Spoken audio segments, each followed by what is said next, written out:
You can look at Earth and the Moon and feel you already know the answer. Earth is the main body, the Moon is the follower. But if main and follower are real physics, you should be able to prove it without using feelings, pictures, or tradition. Here's the trap. Change nothing about gravity, just change the size or distance, and the popular barycenter rule can flip the label.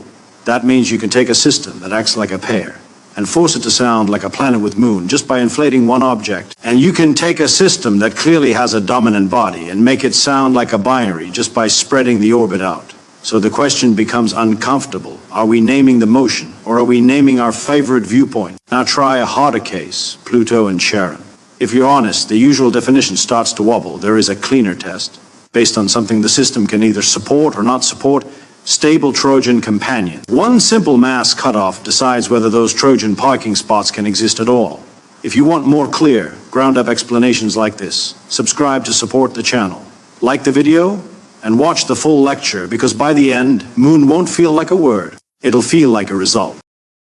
You usually think a real moon is the one that goes around a planet, and a binary is when two bodies go around each other as equals. The common shortcut is, if the shared center of mass is inside the bigger body, then the smaller one orbits it.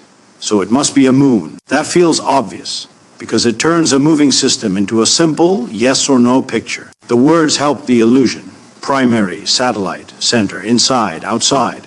They sound like nature has drawn a border, but this confidence comes before understanding, because the rule does not test the motion itself. If one body is fluffy and wide, the center of mass can sit inside it even when the pair behaves like a classic binary. And if two bodies are very far apart, the center of mass can sit outside the larger one even when the larger clearly dominates. When one rule flips just by changing size or distance, the rule is not physical. You have to drop it. When you watch a moon go around a planet, your brain turns shifting dots in the sky into a simple story, one leader, one follower. That story is built from daily experience, where bigger things usually control smaller things. It also depends on the viewpoint you stand in. From Earth, the moon seems to circle us. From far away, both Earth and moon trace their own paths around the sun, and the picture feels different. People disagree because they quietly choose different reference points, then treat that choice as fact. Your mind uses shortcuts like the bigger one is the center because it is fast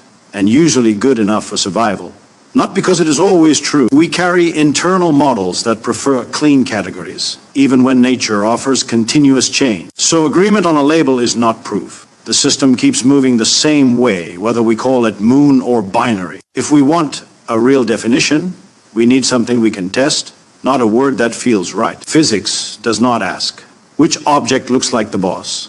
It asks what the system allows or forbids.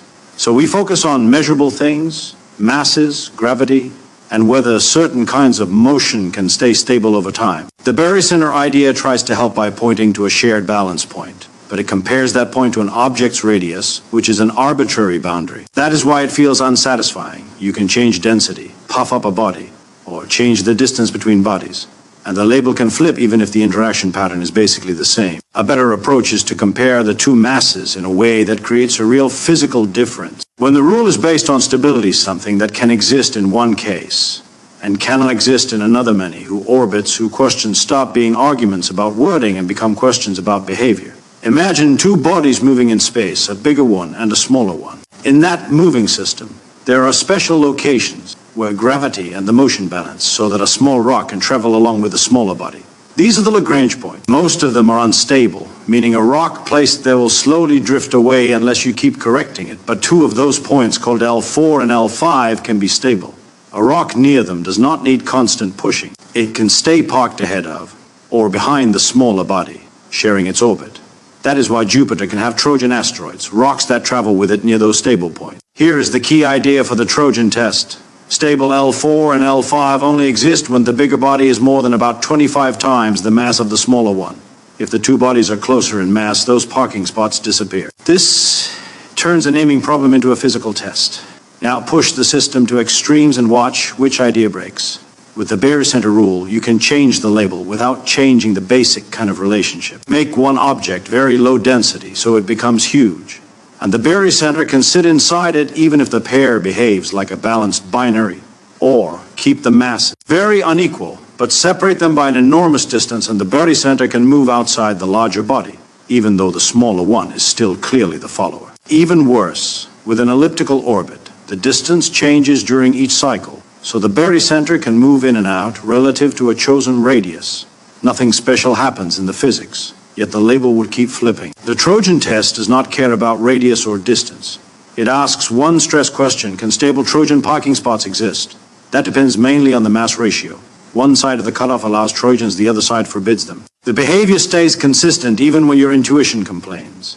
You tend to think orbiting is one way, the small body goes around, the big body sits there. That feeling comes from your usual world, where a heavy object barely reacts when a light object pulls on it. But in space, both bodies pull on each other. Both move. The difference is not motion versus no motion, but how much and what kind.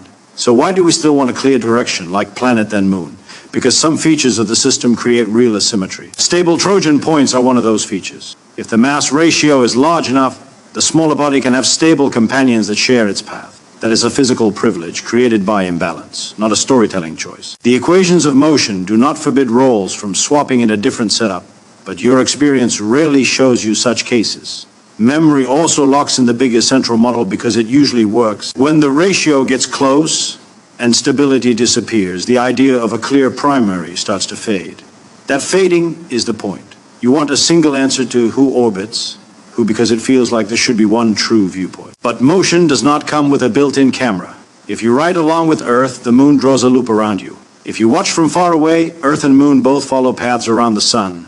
Neither one is perfectly still. Both descriptions can be correct because they use different frames. This is why arguments based on what it looks like never end. There is no master frame that nature labels as the official one. What remains the same is not the picture, but the underlying relationships, masses, forces, and which kinds of stable patterns can exist. The Trojan test matters because it creates a frame-independent kind of statement. If stable L4 and L5 points can exist for the smaller body, that is not just a viewing choice. It is a real dynamical feature of the two-body system. When those points cannot be stable, calling one object the orbiter becomes less meaningful. At this point, several comforting ideas collapse. The barycenter rule sounded solid, but it changes when you change radius, density, distance, or orbit shape, even when nothing special happens in the motion. The Trojan test replaces that with a physical cutoff. Stable Trojan parking spots L4 and L5 require the bigger body to be more than about 25 times the mass of the smaller one. Apply it. Jupiter can have Trojan asteroids relative to the Sun, and Earth can too. So both are truly orbiting the Sun, not forming binary pairs with it. Pluto is only about 8 times more massive than Charon, below the cutoff, so stable Trojans around Charon are not possible, and the pair fits the binary idea better. Earth is about 80 times more massive than the Moon, above the cutoff, so the Moon can in principle have Trojans. That makes the Moon a moon under this test. If that feels less satisfying than a simple label, that discomfort is accurate. The system is clearer. The words are not.